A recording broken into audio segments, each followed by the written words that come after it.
Oligarchs, internet entrepreneurs, new money billionaires are springing up faster than ever before. And with new money come brash new attitudes.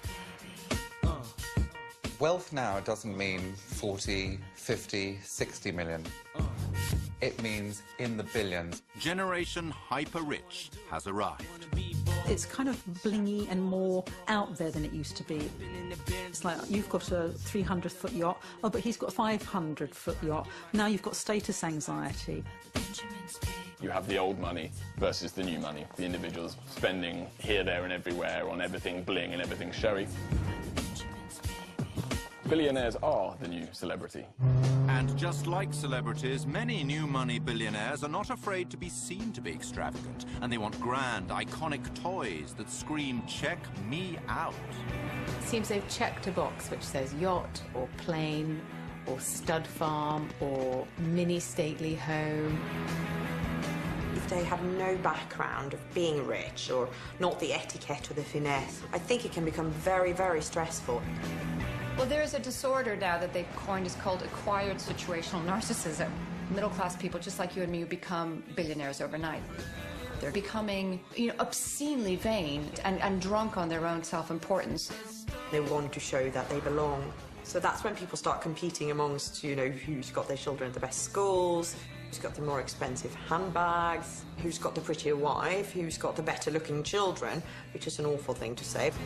And who, of course, has got the most outrageous gin palace on the Med. This is the world of billionaire toys. Monaco in July is a mecca for mega yachts, and it's a chance for their owners to measure up against their fellow billionaires. Floating villas, mobile palaces, or ego-boosting phallic symbols, they all shout, "That's right, I rule." 10 years ago, we had the haves and the have yachts. But now we have the haves and the have giga yachts. And we have the rich, the super rich, and the ultra rich. To join this ultra-exclusive club, you'd better have plenty of the folding stuff. To be able to purchase a yacht, you've got to have at least between 30 and 60 million pounds. So that's your first cost, which is obviously enormous. And then you're more than likely, if you're that type of person who can afford to buy a yacht, you'll want it refurbished as well. So that's looking at least another probably 4 or 5 million pounds, if not a lot more than that. The running cost to fund your own yacht, they really do cost astronomical amounts of money. Running costs are the old hidden nemesis of every boat owner. There's an old adage that, you should rent anything that flies, floats and fornicates. It costs a fornicating amount of money just to keep your tub in the water, and then you've got to fill her up. We use about 1,500 liters of fuel an hour, and we have a capacity of about 7 hours of fuel. So every time we go at the gas station, we have to put about 40,000 euros down. 40,000 euros every 7 hours. It's a rude awakening to even the most gung-ho of new money billionaires. It's one thing buying a mega yacht, but at the highest echelons of showiness, that's simply not enough.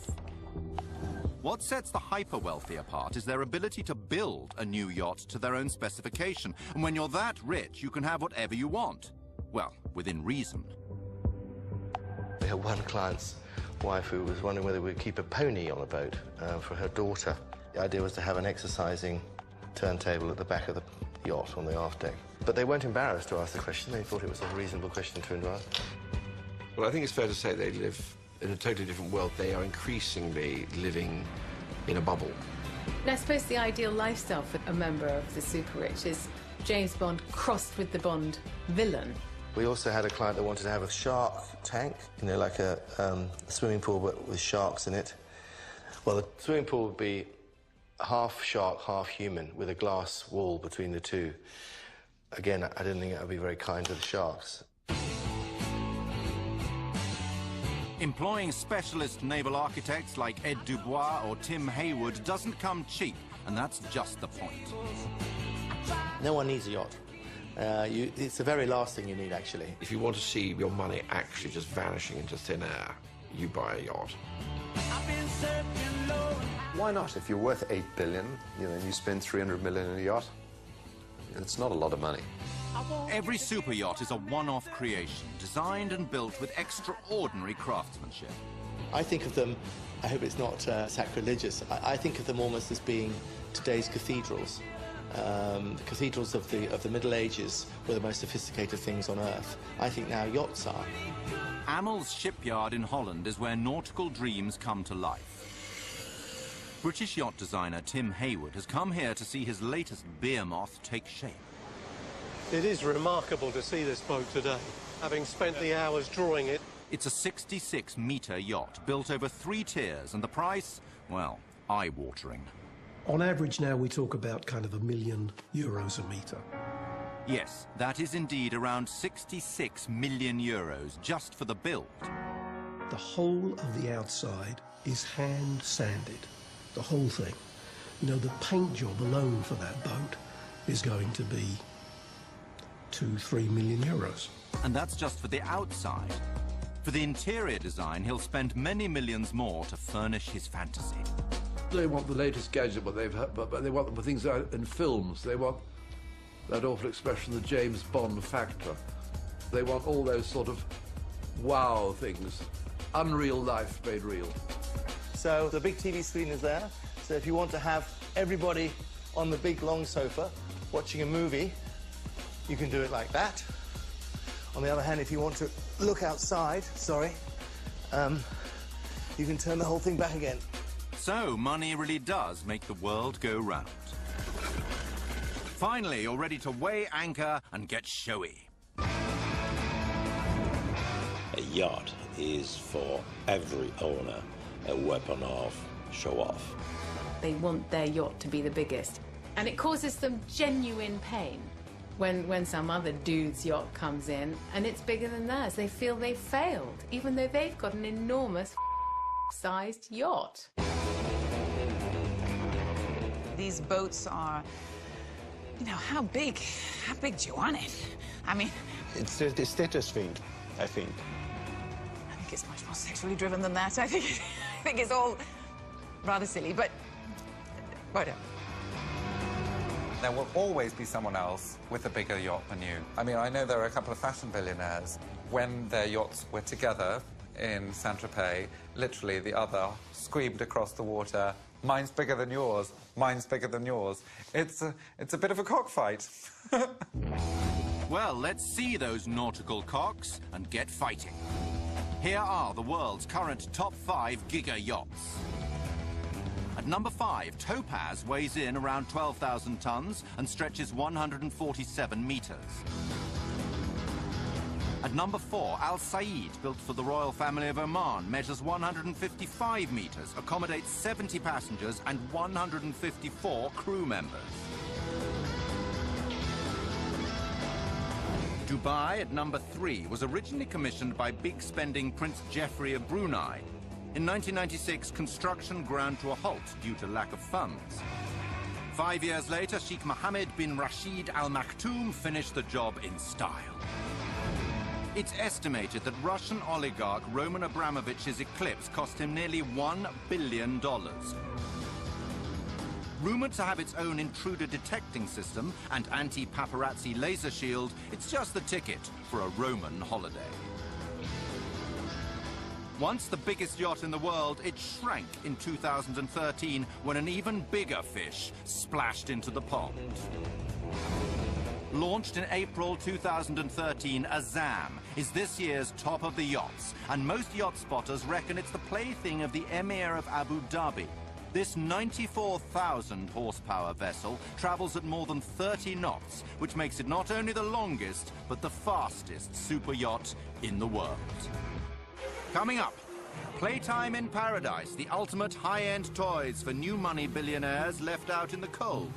Just because you're super rich doesn't mean the super rich accept you. There is this isolation that billionaires have to endure.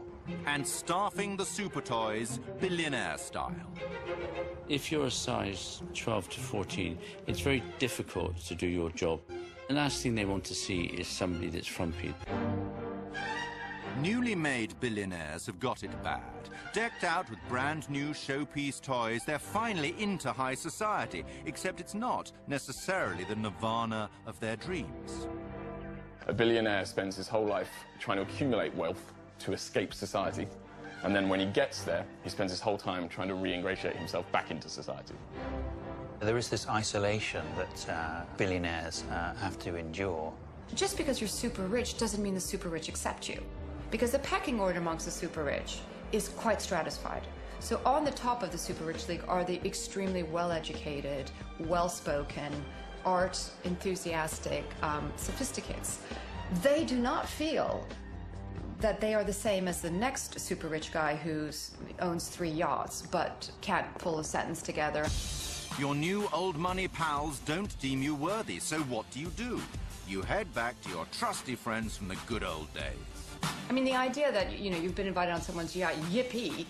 First of all, you're expected to leave 10% of the cost of the yacht in tips, which, by the way, is more than flying around the world first class. On top of that, the men who come and take the little boat that takes you, shuffles you back and forth from the yacht, they expect to be tipped as well. So actually, unless you're very rich, you can't afford to be a guest of someone who's very rich. I think the unspoken contract between the host and the guest is that the guest is there in some way to entertain the host and the other guests. And you've got to play the game. You've got to be part of the fun and, you know, sing for your supper. I was once having lunch with a billionaire. He said something very amusing, which was that when you invite friends on your super yacht, they take everything in the room. They basically walked out with the entire contents. To hell with your friends. You're a billionaire. You don't need them anymore. Plus, you've got this year's ultimate seagoing super toys. First released in 1972, 40 years on, the jet ski is still the undisputed hooligan of the high seas. For the billionaire who thinks he's above it all, well, 6 inches above it all, then the 40-mile-an-hour hoverpod is the only way to fly. Disliked by captains and crew alike, the super slide is every little big kid's dream. Big kids with £130,000 to spare, that is. The billionaire life encapsulated in one fabulous toy, full of ups and downs and spins and swoops. For the wealthy flyboy at play, the flyboard is guaranteed to raise pulses and eyebrows across the marina. Now, to mere mortals, this cutting-edge contraption may look like a submarine, but no, they'd be wrong. It is, in fact, an underwater aeroplane. The Super Falcon can fly to depths of 120 meters, and it's all yours for one easy installment of $1.7 million.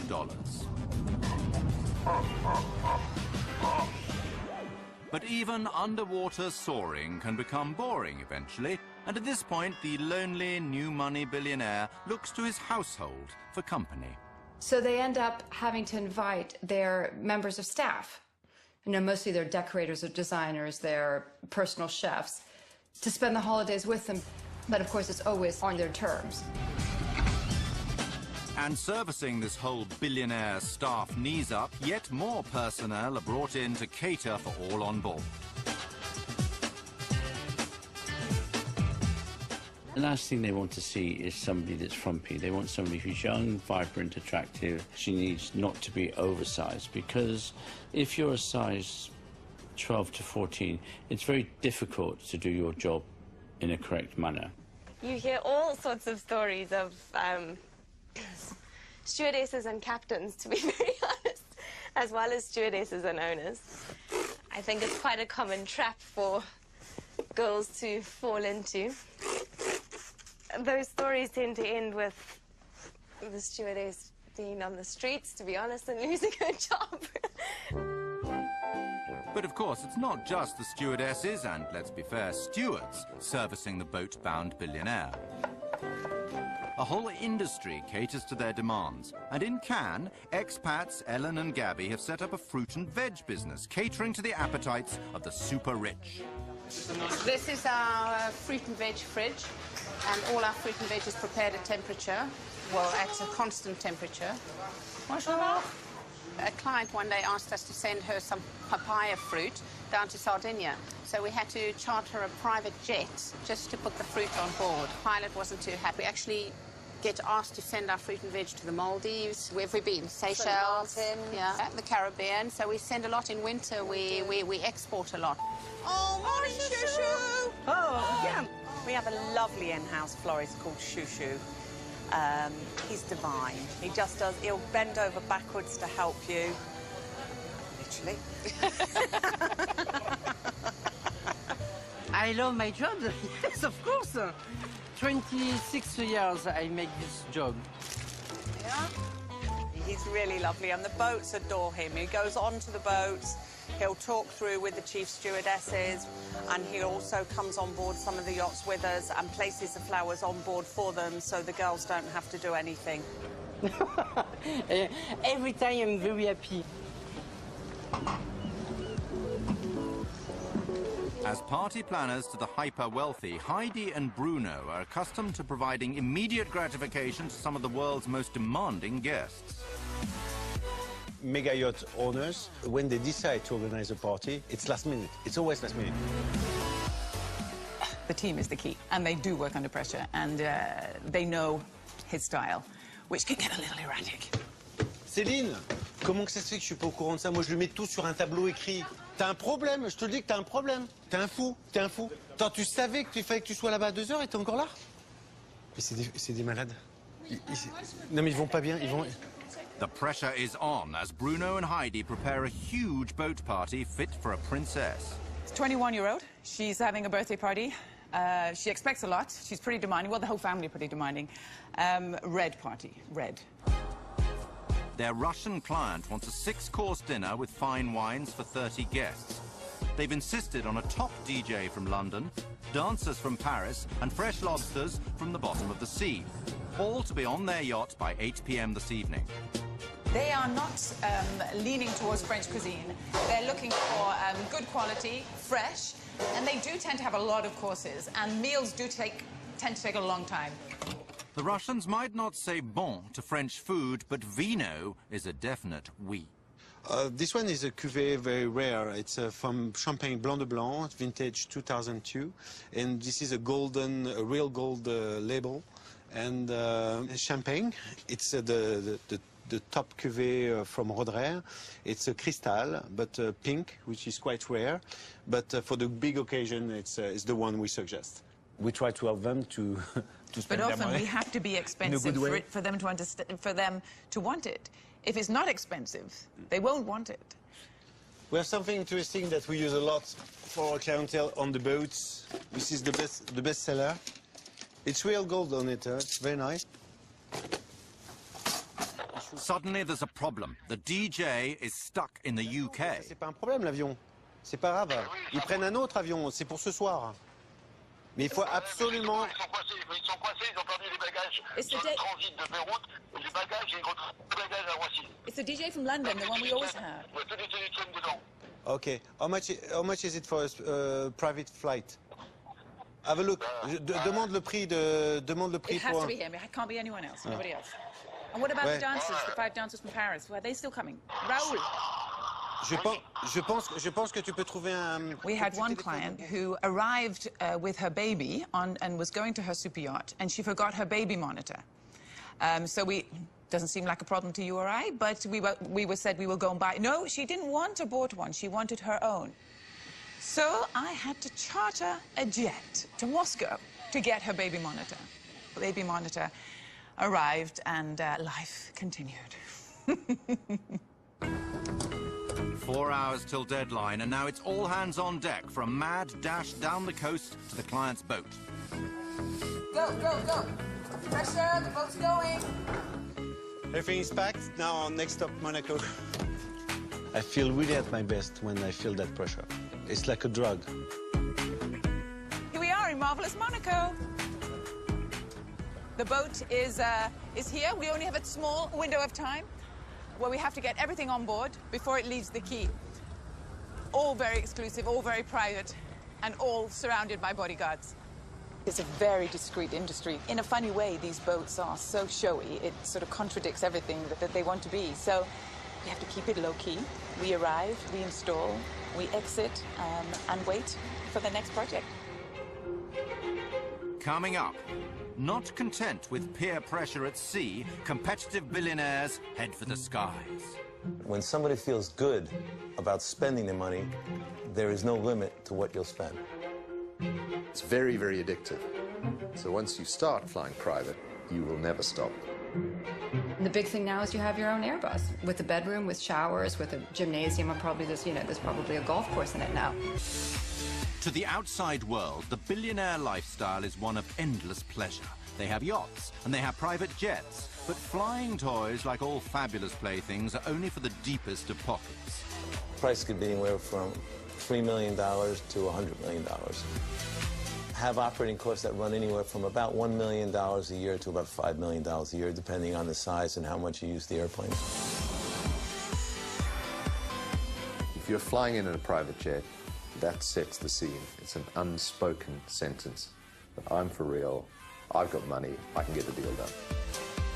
Well, from what I can tell from my several experiences on private jets was that mostly it creates an enormous amount of stress.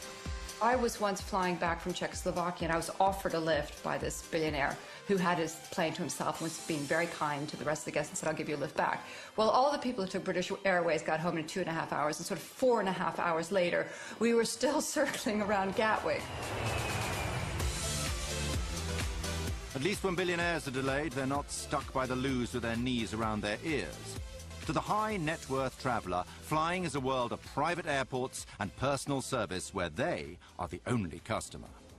Hello? Katinka, hello, it's June.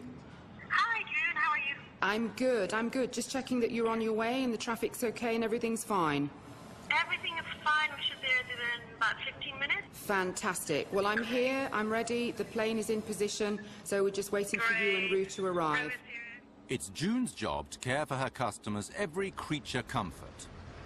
On board today, Miss Katinka Niku and her travelling companion, Rue.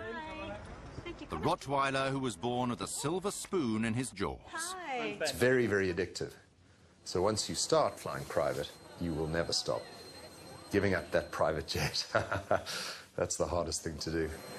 We've got the aircon on for you, so it'll be nice and cool in there. There are clearly children who fly around on private jet the whole time. I have a friend whose daughter was once flown on a commercial airline, and she said, you know, Daddy, are these all your friends? She'd never seen 300 people in the same plane before. This is the first day of the birthday week. First day of the birthday week. Are we going to celebrate all week? As a jet salesman to the super rich, New Yorker Steve Vassano lives the lifestyle of his customers. I love my life. I have the most fantastic life. I have, best girlfriend. I have the best friends. I work in a fantastic environment. After all, if you can't be them, join them. Dress Saint-Tropez normal. Unfortunately. Slutty chic. Slutty chic, yes. Unfortunately, I have to fly back to London to go to the office today. Ever the businessman, for Steve, it's always work before play. He's off to make money. Did you hit 40 million, or is it just below? Steve is one of a handful of go-to guys if you're a billionaire looking for a jet. Because he wants his ultra-high net worth customers to come to him, he's opened a retail environment they just can't resist, complete with a jet trading desk. Yes, how you been? Good to see you. But the real kicker is his billionaire-friendly mega app, the multi-millionometer. What do you think the budget is that you like to stay around? Call it 10 to 15. Super successful people, super wealthy people, super powerful people. There's one thing they love to do is talk about what they do and who they are. And, if you ask them the right leading questions, they just pour it out. Can you run quickly a comparison on the operating cost? Yep, they're incredibly close. Operating costs, and you get an airplane that is 20% bigger in cabin. So it still costs you the same amount. Acquisition price, what's the difference between both? Well, that's significantly more. They will spend $10 million on buying an asset, but they will decide to fly economy instead of business class on an airline jet because they could save $300. Because there's a big difference between enjoying your money and wasting your money. And when somebody feels good about spending the money, there is no limit to what you'll spend. Fly me to the moon, let me play among the stars. Steve started out selling to the original jet set. I was really fortunate to sell a jet to Frank Sinatra. It was an unbelievable opportunity. And when you talk to somebody like that, it gives a feeling of really accomplishing, and you're really proud of what you're doing. So let's look at the comparison of the two airplanes from a schematic standpoint. Steve's client has a relatively modest $13 million to spend on a second-hand 8-seater jet. Born salesman Steve knows the power of one-upmanship and heads next door to show exactly what a $300 million jet looks like. So come on in here, and you can experience actually a little bit bigger than the plane you're looking for, but it actually puts you into the space, so it's a little bit more... You need to do still a lot of work before I can afford that, so Steve. Keep doing it, that's okay. I have a lot more than you got. So come on in here. Have a seat. Thank you. One fantastic cabin. This is an exact replica of a Airbus 319 corporate jet. This airplane probably new is about $85, $90 million. A little bit more than what you're looking for, but it could be your second step. Third step. I hope you're right. Me too. So, by the time you have 600 people on your payroll who travel with you because you can't go anywhere without 2 personal chefs and 6 PAs and your financial manager and your tax consultant. So then you need a Boeing, you need an Airbus. And the big thing now is you have your own Airbus with a bedroom, with showers, with a gymnasium, and probably there's probably a golf course in it now. Let's go check into the dining room of the Airbus or the conference room. And it actually extends even further to the bedroom of the airplane. No more, Steve, no more. Yeah, you don't want to upgrade yet? Billionaires may claim their jets are just time-saving business tools, but being billionaires, they can't resist a little competition. In 2008, American billionaire Steve Wynn took private jet ownership to a new level when he decked out a Boeing 737. One is talking more about new money than old money, and culture where visible wealth is important. Speaking of which, 1 year later, Wynn was trumped by Donald, who took to the skies in his own Boeing 757. You'll notice the seat belts, as well as everything else, are 24-karat gold-plated. Then roaming Roman Abramovich claimed the laurel, proud owner of his very own Boeing 767. But in 2007, there was a new Sultan of Bling, Prince Al-Walid bin Talal Al Saud. His Airbus A380 is estimated to have cost over $500 million once his taste had been accounted for. But soon, of course, there will be one still better. I think if someone developed a supersonic aircraft, I know a lot of people that'd be interested in buying one. If super yachts are about billionaires playing host to privileged guests, then the private jet is the perfect place for the billionaire to entertain himself. You can do whatever you want on a corporate jet because nobody's there to watch you. Well, if you own the airplane, it's your orgy. You do what you like in the back. You smoke cigars, smoke cigarettes, get drunk, smash the place up. You can't really throw the TV out of the window like a rock star unless you're on the ground. The jets are furnished often at a cost of millions to meet the owner's personal needs. And we've seen in the sort of larger 747s and 777s, you see owners where they put in cinemas, jacuzzis, bedrooms, dining rooms. They've kitted it out in the interior design of their choice. So basically, the world's your oyster. Some people, will just temporarily put a beach, a sand with folding chairs in the back of a plane.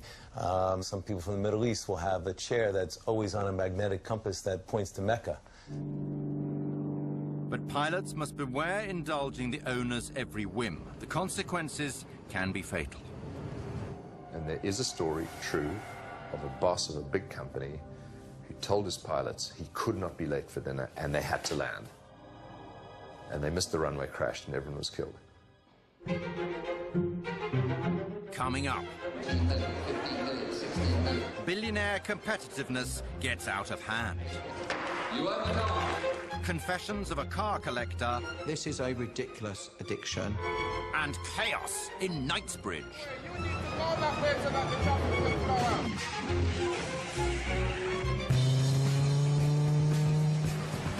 It's not all fun and games being a billionaire. On the plus side, you've got access to the most fabulous toys that money can buy. Not quite so wonderful is the constant reminder that there's always someone else out there with an even bigger and brasher plaything. For the super rich, there's a silly season for showing off.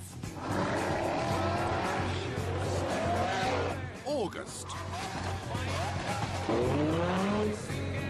And while the Russian and American billionaires battle it out on the Med, another tribe of super rich migrate to Knightsbridge in central London. Within a 2-mile stretch, you could probably see 50 supercars. They've all got Arabic plates from Dubai, Qatar and Saudi Arabia. There's a lot of princes, royal family, a lot of millionaires, a lot of billionaires, and it's just a great sight to see. It's fair to say that not everyone is thrilled the area's become supercar central. You need to move out the bloody way. You need to go that way so that the traffic can flow out. We're completely overtaken by these incredibly expensive, vulgar, outrageously noisy cars, and it's just too much. And I know so many of the locals who are actually, they're leaving town because they can't cope with it. It's just horrific.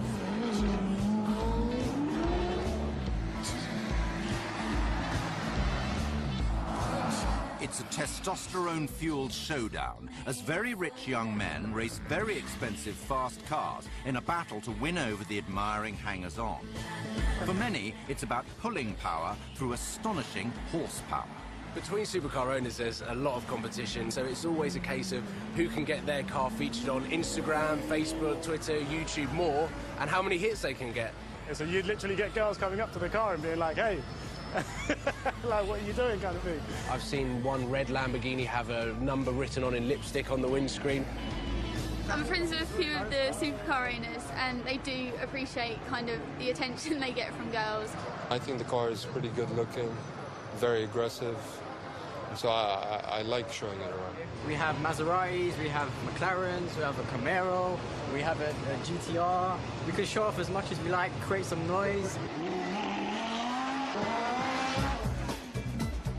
All the toys here are top-end, so when your Ferrari just isn't cutting the mustard, what are you going to do?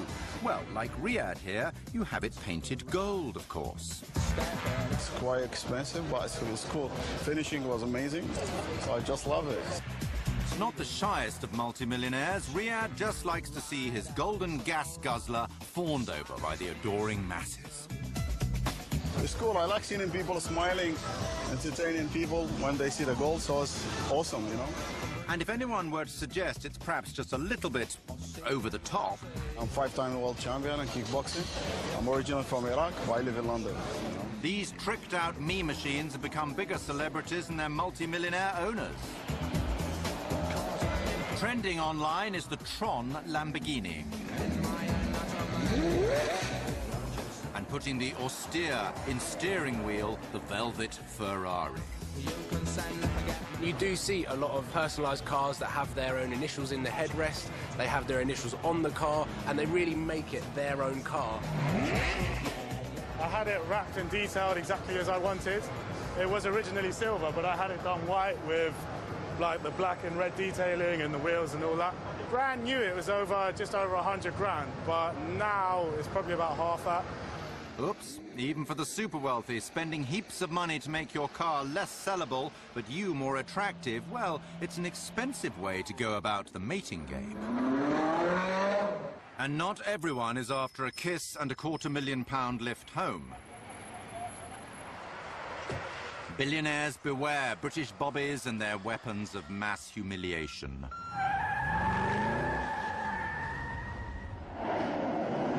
The annual Harrods Grand Prix is formula fun for the billionaire boy racers. The only trouble is the Sloane Street Straight isn't really a racetrack. Never mind, should polish out. Perhaps take the chance to get it plated platinum whilst you're at it.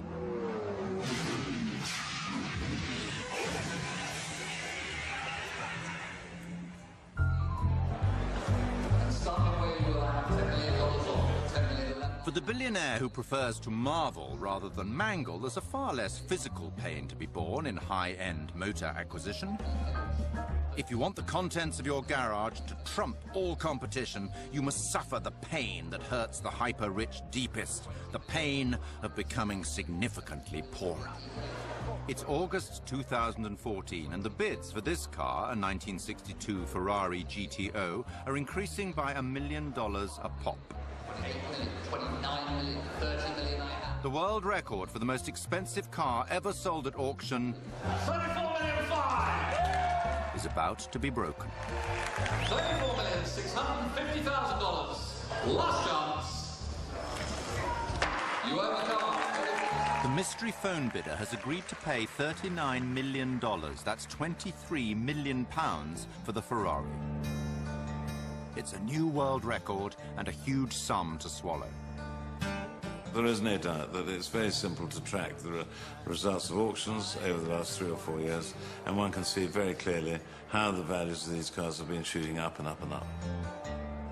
Historic motor cars have appreciated just over 450%, which is huge, absolutely massive.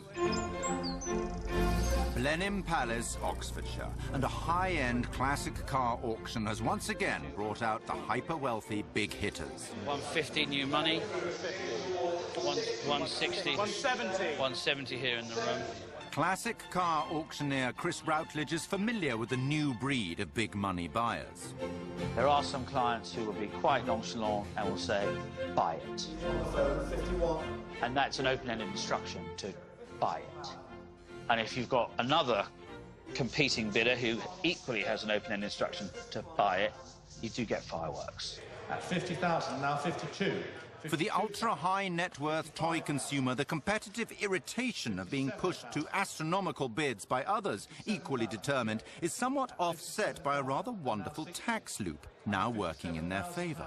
On my left, I'm asking for 60. Wine, watches and cars are known as deteriorating assets. Except if anyone's actually looked and noticed that the only deteriorating asset has actually gone up in value massively in the last 10 years.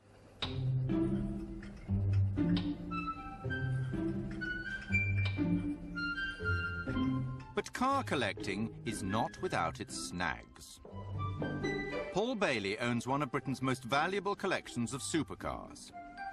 It is just absolutely fantastic to come down here and think, wow, how cool is that car? And how lucky am I to have one? Or 39.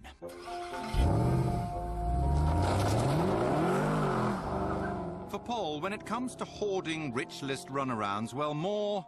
Ferrari Enzo. Is more... So this is my Lamborghini, my Aventador, Ferrari 360 Spider. Is even more. Cars that are in most collections, often they're locked away, wrapped up in cotton wool, people don't get to see them, they don't get driven, may literally just sit in someone's collection, gathering dust, waiting for the day when that person can double or triple or quadruple their investment. But Paul has succumbed to another affliction that can ensnare the super-rich car collector. My wife's California. This is a 360 Challenge Stradale. But here's the problem. At which point does a quirky, horribly expensive passion turn a wealthy, sane man into a full-blown petrol head case? This is Volcano Red, pearlescent orange, metallic yellow. I'm not afraid of a nice yellow on a car. Is it this point? Metallic silver. I needed to have a black one. How about now? 16M SLS Spiker. Paul is addicted to buying supercars. It's as simple as that. At least his wife Selina has a good grip on his mounting obsession. Well, surely you don't need that many cars. Well, you don't need that many shoes, you don't need that many handbags, you don't need a lot of things in life. But it is our passion, and we love to have the amount of cars we have, and hopefully some more in the future. What do you do when a new one comes out? You really try hard not to buy it, but then you think, well, I'll just buy one of those, and that's a really cool car to have. Porsche, Ferrari and the rest will make sure that Paul's ravenous desire can never be sated, because Paul is their perfect customer. The dealer's now telling me that the GT3 RS is coming out any moment now, and then that's going to be a car I'm going to have, because currently my GT3 RSs are manual, and the new ones are PDK. This is a ridiculous addiction. In some ways, I think it is as bad as alcohol, drugs or gambling. I could probably have some sort of medical help from somebody. Paul's supercar habit would ruin most people, but as the value of his collection keeps on rising... F40, it's gone up 7 times since I bought it. This is perhaps the only known addiction that pays for itself.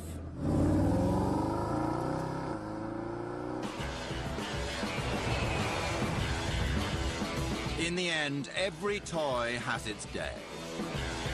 There will always be a newer, brighter bauble to tickle a billionaire's passing fancy. Are the super rich happier? Probably happier than the super poor. I mean, you know, we can safely say that. But we have to ask why the accumulation of wealth is the main driver in their life. In my experience, the more money people have, the more problems they have, especially if you've come across a lot of money very quickly. Who am I now? People get trapped by the trappings of their wealth, boats and their planes that all have to be taken care of, and it isn't freedom at all.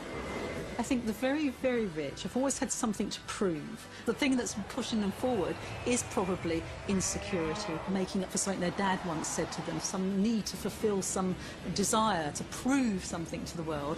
So are they happy? No. And that's what drives them on.